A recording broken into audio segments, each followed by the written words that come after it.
নারী সাফ অনূর্ধ্ব-19 চ্যাম্পিয়নশিপে ভারতকে হারিয়ে ফাইনালে এক পা বাংলাদেশের। দেখুন পয়েন্ট তালিকা। যে কোনো খেলায় বাংলাদেশ ভারত ম্যাচ মানেই বাড়তি উন্মাদনা ও উত্তেজনা। সাম্প্রতিক সময়ে নিরাপত্তার কারণে বাংলাদেশ টি-20 বিশ্বকাপ খেলতে ভারত যায়নি। এমন মুহূর্তে নেপালের পোখারায় সাফ অনূর্ধ্ব-19 নারী ফুটবল টুর্নামেন্টে বাংলাদেশ ও ভারত মুখোমুখি হয়েছিল।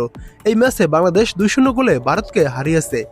ম্যাচের দুটি গোলই হয়েছে প্রথমার্ধে। 29তম মিনিটে ফ্রিকিক থেকে বাংলাদেশ লিড নেয়। ভারতের গোলরক্ষক বলের ফ্লাইট ঠিকমতো বুঝতে পারেনি।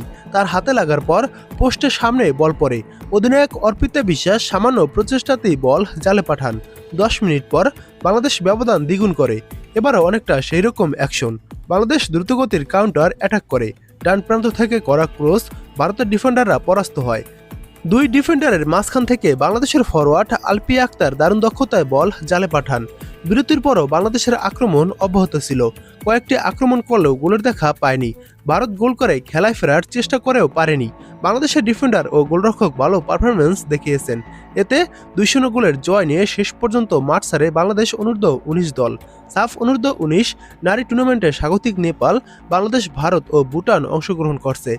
4 দলই একে অন্যের সঙ্গে একটি করে ম্যাচ খেলবে। 3 ম্যাচ শেষে পয়েন্ট টেবিলের শীর্ষ 2 দল 7 ফেব্রুয়ারি শিরোপার জন্য লড়বে। এবার দেখুন পয়েন্ট তালিকা। পয়েন্ট তালিকায় 1 নম্বরে রয়েছে বাংলাদেশ। বাংলাদেশ 2 ম্যাচ খেলে 2 ম্যাচ জয় পেয়েছে। বাংলাদেশের পয়েন্ট 6। বাংলাদেশের প্লাস গোল রয়েছে 14। 2 নম্বরে রয়েছে ইন্ডিয়া। 2 ম্যাচ খেলে 1 ম্যাচ জয় পেয়েছে, 1 ম্যাচ হেরেছে। ইন্ডিয়ার পয়েন্ট 3।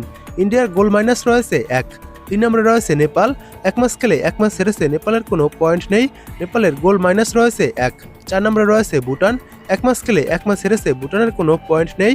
ভুটানের গোল মাইনাস রয়েছে 12।